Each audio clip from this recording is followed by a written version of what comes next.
Hey guys, and welcome back to my channel for another books I've read recently video. For every 10 books I read, I like to make a video giving you all my mini reviews, spoiler free of course, letting you know what's worth a read and what you should probably give a miss. I feel like we have a really great little reading community here. The comment sections on these videos is always just my favourite.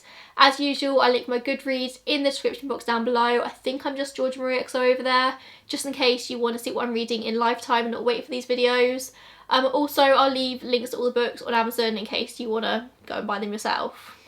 Oh, and I should probably address this. I'm moving in like 2 days time and this is what my room currently looks like. Not very aesthetic, I know, but it's what we've got to deal with. By the time you see this video, I think I would have been in the house for like 3 weeks already. I'm filming this like way in advance.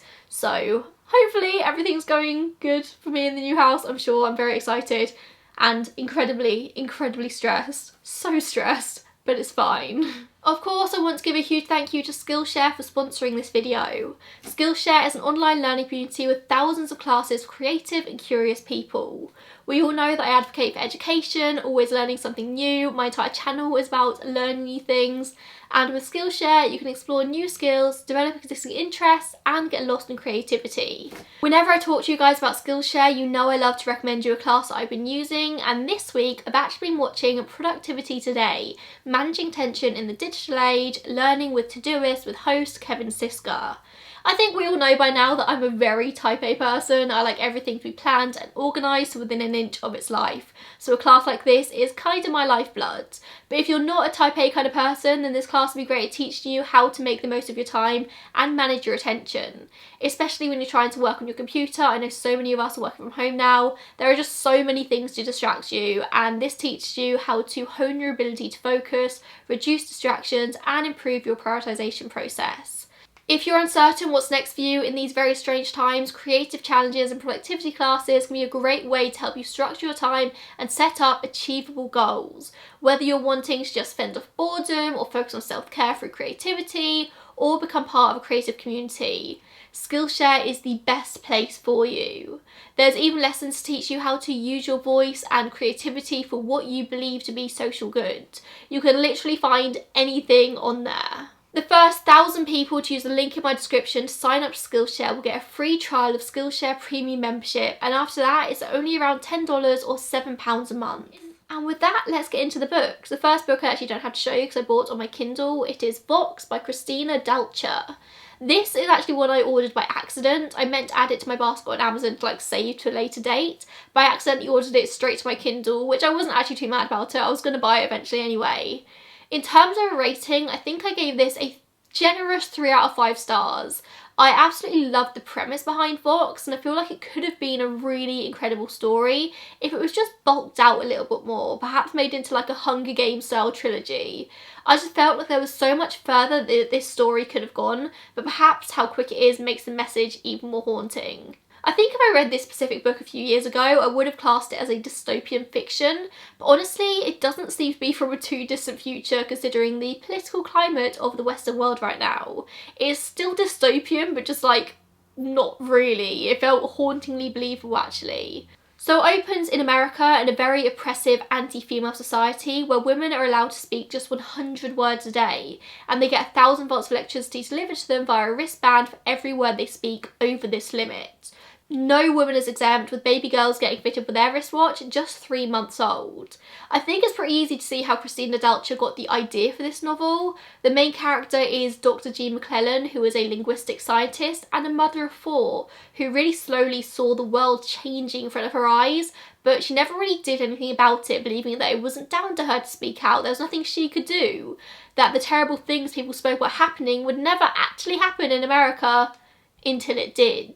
The book is about coming to terms with this new world, for her daughter, and figuring out if it's too late to do anything about it. Like, the premise of this book is like truly excellent. I just wish it was in a better book and much longer. I just feel like there's so much more that could have been said, but it was still really thought-provoking and I would recommend reading it. It really won't take you long to get through. Like, I read it in like 3 or 4 hours I think, so it's good. I just wish there was more. I wish it was just better than it is. A Room Swept White by Sophie Hannah. So a few years ago I was obsessed with Sophie Hannah, and I think I read the first 4 books in this series. It's the Spilling CID series, but I never got around to any more than that. So when I spotted this 5th book in a charity shop, I was just so happy. I thought it was a sign to get back into her again. Sophie Hannah writes some like really intense psychological thriller crime fiction books with some really like deep topics, so it's no surprise that this one is all about women who are accused of murdering their babies. Or did the baby simply die of cot death, the mother's falsely accused?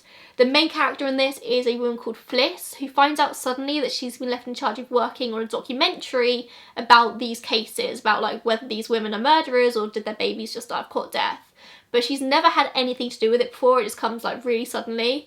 And then one of the accused women is found dead in her home with a mysterious card in her pocket with 16 numbers on it arranged in 4 rows of 4. And then Fliss receives the same one in the post. Basically, what does this mean is the whole premise of the book. It also has a very ongoing storyline from the rest of the series consisting of the main detective on the case and their love life. But honestly, I've just stopped caring about that by this point. The main interest in this book is the whole miscarriage of justice storyline. I don't really care about the detectives anymore. And I think I would have liked this one a lot more if there wasn't this really weird like anti-vax storyline running throughout it.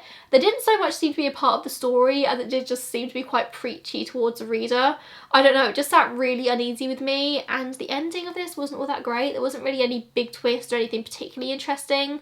I was very disappointed with this book, I'm not gonna lie, and I probably won't bother reading any further in the series because of it. It was really strange to me. It was just very preachy, very anti-vax for kind of no reason whatsoever. Like, it wasn't really part of the storyline, it was just kind of thrown in there. I don't know, I'm not a fan. And then I read the final book in the Scythe series, The Toll by Neil Shusterman. I put this one off for a bit after I finished Thunderhead, the second in the series, because just look at how chunky this book is. It's a lot. And I'm not sure what I can say about this without spoiling the first 2 books in the series. So I'm just going to tell you like a general overview and then you can go from here. So Scythe is about a society in which people no longer die. Medicine is so advanced that people can literally be brought back from like the dead, no problem. There's no sickness, no aging, nothing. So to keep the balance in this world, scythes are chosen and trained to glean people, which is the only way a person can like truly die. And you can only become a scythe if you don't want to become one. And of course there's good scythes and there's bad scythes, and there's a new order that's trying to take over. And The Toll is the final book in the series, and whilst I do think it does quite a good job at tying up some loose ends, it goes about it in a very long-winded way. This book just kept going and going and going. I felt like it could have been at least like 150 pages shorter. That absolutely doesn't take away from how much I enjoyed the series as a whole. Like, I love the series, but it just like meandered a lot to get to the ending it did. Although I must say, whilst I have seen like mixed reviews, I thought the ending of this was fantastic. I probably never would have guessed it. I thought it was so well done. This series just does not go where you would expect it to go, but it's really good. This last book, it was a lot, but I would recommend it still. Just the whole series, I thought was fantastic. Written in Blood by Chris Carter. For full disclosure, I was sent this book as part of a sponsorship I did back in the summer, but I am absolutely not being paid to talk about it in this video, and my thoughts on it haven't really changed since then either. I mean, like, in general, I will not accept any sponsor unless it's something I've used and enjoyed, but like, particularly with books, I'll always read the book before I decide if it's something I want to promote or not. I feel very, very strongly about books. So you can always trust a sponsored book recommendation from me. That is a promise. But anyway, this is actually the 11th book in the Robert Hunter series, but please do not let that put you off. There is zero past context that you need to understand the characters or storyline of this book. I've never read any of this series before. I've never read any of Chris Carter's previous books, and I was fine. Like, I wasn't lost at all. I didn't actually realise it was the 11th in the series until I researched into it some more. So don't let that put you off. This is a story of a pickpocket called Angela who steals the bag of the wrong guy, inside of which just happens to be a diary detailing each murder this guy's ever committed. He's a serial killer. Angela eventually gets this diary to the police, who go on a mission to uncover each victim and eventually the killer himself and the motives behind the murders. This I found had the perfect balance of creepy thriller, and it had this constantly moving plot. You can get a really good idea of how the killer's mind is ticking, and I've literally been recommending this book to everyone. It's really well done. It's like creepy, but it's not terrifying. It's mysterious, but not like frustratingly so. Really enjoyed it. Really like it. I think it's great. Next up we have Behind Closed Doors by B.A. Paris. Now, in all honesty, when I went to write this review, I actually had zero memory of what happened in this book, which I think says a lot. I had to go and find it and have a flip through to like remind myself. It wasn't awful, but it's also definitely not the best book I've ever read, and I think that leaves something to be quite forgettable. This is about a couple called Jack and Grace who seem to be absolutely perfect from the outside, but they're actually far from it. This book is incredibly twisty. I feel like something big happens in pretty much every chapter, which definitely keeps those pages turning. But I think if I say literally anything else about this book, then I'll be spoiling it. I don't know how I can describe it without like major spoilers. It centres around Jack and Grace, but also Grace's younger sister Millie, who has Down syndrome, which does make up a really important part of the story. Grace is sort of stuck between trying to do what's best for Millie, but also keeping her like facade strong. A lot of people online talk about this book as being very creepy, like big thriller vibes, but honestly I did not get that at all. I didn't find it creepy or scary in the slightest. Like, yeah, it was quite dark in places, but it wasn't scary. It was actually kind of predictable, I thought. Just underwhelmed by this, I guess, is the best way to describe it. The Truth About Keeping Secrets by Savannah Brown. I've been wanting to read this book for so long. I actually used to watch Savannah Brown on YouTube, and she's just very eloquent, very well spoken. And I know she'd written a poetry book in the past, but I'm not the biggest fan of poetry. So when I heard she'd written an actual novel, I was very, very intrigued. Now, I wouldn't say this book was bad at all, like it was actually quite good, but I don't think I'm necessarily the target audience for this book. I'd say it's like an introductory mystery book for a young adult. It just felt a tad young for me, but I still really enjoyed it. Like, does that even make sense? It was good, just I'm probably a bit old for it. Yeah. This book deals with some very heavy topics. There's grief, abuse, sexuality, and it did like really hit me at some points. Like, it takes a lot for a book to get me emotional, but Jesus, this one really got to me at some points. It's about Sydney, who loses her therapist's dad in a sudden car accident, and she's still coming to terms with it all, refusing to believe that it was an accident. And then she notices that the most popular girl in school, June Copeland, is at her dad's funeral. Why? Something I just loved about this book was its unapologetically gay main character Sydney. She's just gay, like there's no overt explanation as to her sexuality. It's not a major plot point of the book, she just is gay, which is really nice and definitely something I needed in a book when I was a teenager. I wish I'd been able to read this for the first time back then. I feel like 16, 17-year-old me would have like loved this. I think I expected this to be a lot more mystery based than it was, like based off the blurb on the back. It was actually just like this really raw story about coming to terms with grief with an element of the mysterious about it. I liked it and I'm really excited to see what Savannah Brown comes out with next, because I think like for a first book this was brilliant. The Seven Husbands of Evelyn Hugo by Taylor Jenkins Reid. This book, I've not stopped thinking about this since I read it about 6 weeks ago, and I don't think I'm ever going to get over this book. It's incredible. People have been raving about it all year, so I finally caved, and it's now one of my favourite books of all time, like 100% deserving of all of the hype it's got. This, I guess, is a historical romance, if I had to like put it in a genre. It's about old Hollywood movie star Evelyn Hugo, who's sharing her story in the modern day with a journalist called Monique, which she's saying is only to be shared with the world in the form of a book after she's died. And it's basically just Evelyn telling the story of her life to Monique. So it sort of flips between present day and the past. She wants the world to know her true story, and Monique basically doesn't understand why she's been plucked out of obscurity to write this book about Evelyn Hugo, who is literally like the biggest movie star of our time. But Monique just kind of goes with it. You as the reader finds out how Evelyn's story unfolds like as Monique does. It's amazing. I can't. As you can guess by the title, Evelyn Hugo had 7 husbands throughout her career, which is what most people focus on when they talk about her. She was known as a woman with multiple marriages, but there was just so much more to her story than that people just never knew. And there's so much I want to say about this book and the storyline, but it would all classify as some major spoilers, and that's the last thing I want to do.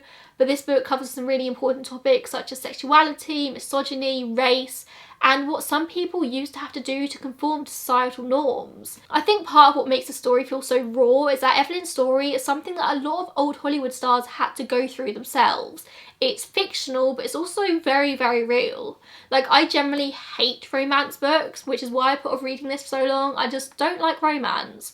But this is the kind of romance I can get on board with. Like, even just talking about this is making me want to read it again. The representation in this book is just so needed. The emotions this book invoked in me, I can't. Please read it. And then we have Daisy Jones and the Six, also by Taylor Jenkins Reid. When I picked up this book, I perhaps stupidly didn't realise it was written by Taylor Jenkins Reid again, the same person who wrote Seven Husbands. So when I did eventually realise, I knew this book had big things to live up to. Like, I didn't think it could do it. I didn't think it could be as good as Seven Husbands, but it did. Of course it did. It's fantastic. If I had to choose between the two, I'd say I preferred Seven Husbands ever so slightly, but also this book made me feel so many things as well. So many things. How can one author make me feel so strongly? This book needs to become a movie. I'm picturing something like the Gia film with Angelina Jolie, if anybody's seen that. That's an amazing film, and I feel like this, in the same sort of style, would do incredible. Taylor Jenkins Reid just manages to write the most complex, flawed, beautiful characters that feel so real. Like, I didn't even feel like I was reading this. I feel like it was a documentary playing out in my head. Every time I put this book down, I was just itching to pick it back up again. It's about a fictional rock band from the 70s called The Six and a fictional singer called Daisy Jones, and how their stories eventually came to intertwine. Daisy is just this lonely, talented enigma of a girl who's got problems with drugs and alcohol. She's just looking for somebody to love her, and the Six are a band on their road to stardom. And I forgot that at some points that these characters aren't real. I really wish they were real. I love the way this was written. It's like the characters telling their story to a third party, like 20 or so years on, looking back at the peak of their life. It's written in each character's voice like it's a documentary, and the pacing of this is fantastic. Like, it really keeps those pages turning. Like, I don't know if you're going to be able to see this, but it's just basically dialogue. The entire book is just dialogue from like each character. It's like Karen, Graham, Karen, Eddie, Karen. Like, it's so good. It's so good.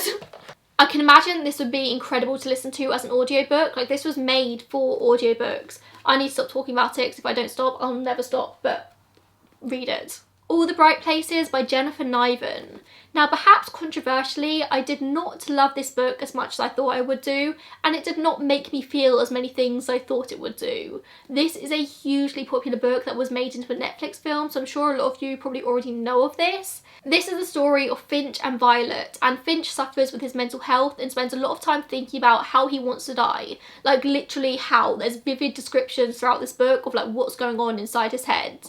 Whereas Violet lost her sister Eleanor in a car accident the year before and is trying to figure out how to live. And together they like balance each other out and create this really unlikely relationship when they're paired together for a geography project. If you struggle with your mental health, I would probably say this is not the one for you. It really is quite vivid, and I guess it really puts you in the mind of somebody who thinks like Finch. I can see how people would find this really tough to get through. But personally, I just struggled with the storyline and the pacing of the book. It didn't really feel like it was pushing forward, and it was quite slow to read. I just didn't feel inclined to pick it up because it was so depressing at points. Which is the point of the book, I suppose, but it was just like so depressing. It was a lot. And then I found the ending really unexpected, or at least I didn't expect it. Maybe I should have expected it, I just didn't. It just really seemed to go against the grain of what I'm used to in books, which again is probably the point of this.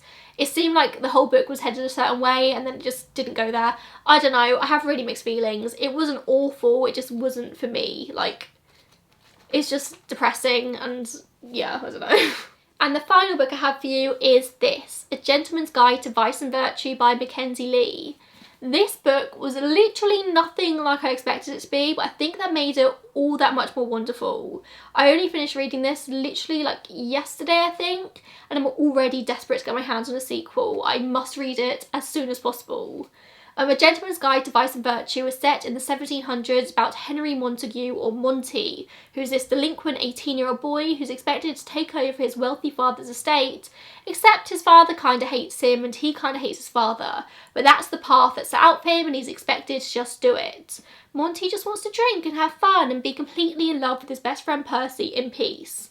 And in very high stakes, his father agrees to let Monty, Percy and Monty's younger sister Felicity go on a tour of Europe before they're finally expected to grow up. only as you can imagine, things don't quite go to plan and they end up going completely off course and being hunted across Europe. This book is scandalous and funny and just like unashamedly gay. Monty as a narrator is really interesting because he's like this self-admittedly not great guy. He's self-absorbed, he's unambitious, but you still completely root for him. This book is a love story, but also an adventure. It looks at gender, race, disability, sexuality, but my favourite thing about this book is just the way it deals with sexuality. Like, it's not a problem for Monty. There's no soul-searching or deep thoughts about who he is. He just knows who he is and he's comfortable with that. Like, I love a coming out story as much as the next person, but it's nice to just meet a character who knows who he is and he's fine with it. And of course, like, it deals with sexuality being an issue within the context of the time, but it's not as an issue to Monty himself, if that makes sense. I just love this book. I just love it. I thought it was so good. And like, look how big that is. There's so many pages. I read them all. All of them. I thought it was fantastic. And I'm going to read the next one as well. So there you go. They are the 10 books I've read most recently. You'll be very pleased to know, I'm sure, that I am on track to hit my Goodreads goal of the year, which is 25 books in 2020. I have no idea what the next 5 books I'm going to read are. I have loads. I just don't know which ones I'm going to go for next. So that'd be nice if I ever unpack all of my books from these boxes. I really should have left one out that I can like read on my first night in the house, shouldn't I? Oops, oh well. Thank you so much for watching this video. If you know of any books that you think I'll enjoy based off of what I enjoyed out of these 10, then please, I'm always open to suggestions. I will see you in the next one. Bye guys.